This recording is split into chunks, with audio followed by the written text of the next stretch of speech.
হয় আমি নমস্কাৰ ৰাধে ৰাধে। আজি বিশেষ আমাৰ এই অঞ্চলত বৰদলনি জয়ৰামপুৰ অঞ্চল ধুনাগুৰি তাৰজান পানবাৰী অঞ্চলৰ সমূহ ৰাইজৰ উদ্যোগত যি শ্ৰীমদ ভাগৱত মহাপুৰাণ আয়োজন হৈছে এই বিষয়ে যে এটা বহুত ভাল এটা শুভ সংকেত।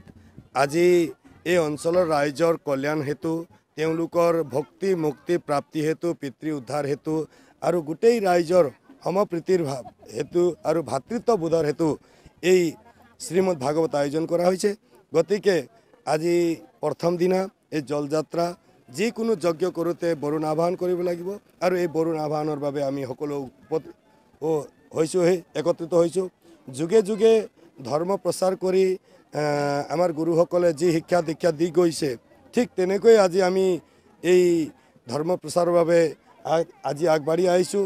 আমাৰ ৰাইজৰ উদ্যোগত আজি গোটেই অঞ্চলবাসী ৰাজ্যৰ কল্যাণ আৰু সুখ সম্প্ৰীতি একতা আৰু ইয়াত কেৱল এটা জাতি বা এটা সম্প্ৰদায় মাত্ৰ নহয়, ইয়াত সকলো জাতি উপজাতি বা ধৰ্ম বৰ্ণ নিৰ্বিশেষে সকলোৱে আহি যেন ভাগৱত কথা শ্ৰৱণ কৰে এই বিশেষ কামনা। এনেকৈয়ে যদি আমি ভাগৱত আয়োজন কৰি থাকিব পাৰিম ঠিক তেনেকৈ আধ্যাত্মিকতাৰ দ্বাৰাহে শান্তি সম্প্ৰীতি হয় বা আমাৰ গাঁৱৰ কল্যাণ হয় আৰু আমাৰ গাঁৱৰ মানুহ শিক্ষিত হয় আৰু বৌদ্ধিক বিকাশ হয় আৰু লগতে তেওঁলোকৰ উত্তৰোত্তৰ প্ৰগতি হয় আৰু এই অঞ্চলৰ ৰাইজে যেন এনেকুৱা এটা বিশেষ কাম কৰিবলৈ গৈ আছে এইটো শুভ সংকেত।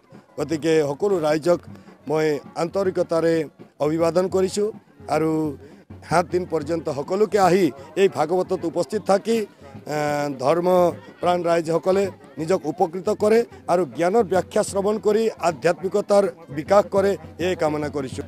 এই যিকোনো যজ্ঞ কৰোঁতে প্ৰথমতে শুভ কাৰ্য কৰিবলৈ গ'লে বৰুণ আহ্বান সকলো নদীৰ পৰা জল আমি গংগা জল হিচাপে এইখিনি লৈ শুভ শান্তিৰ বাবে এইখিনি লৈ যাওঁ আৰু এটা শুভযাত্ৰা হয় আৰু এই 7 দিন পৰ্যন্ত এই জল ৰাখি আমি তাত যজ্ঞ সম্পূৰ্ণ কৰিবৰ বাবে এই জল নিয়া হয়।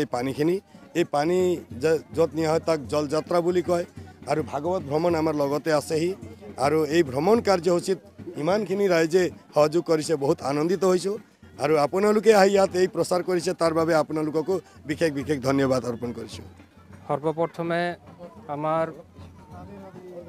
মিডিয়া কৰ্মীসকলক নমস্কাৰ।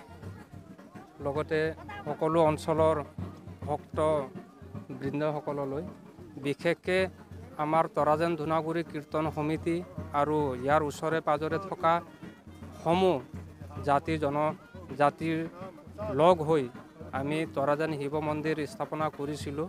আজি 30-35 বছৰ হৈ গ'ল।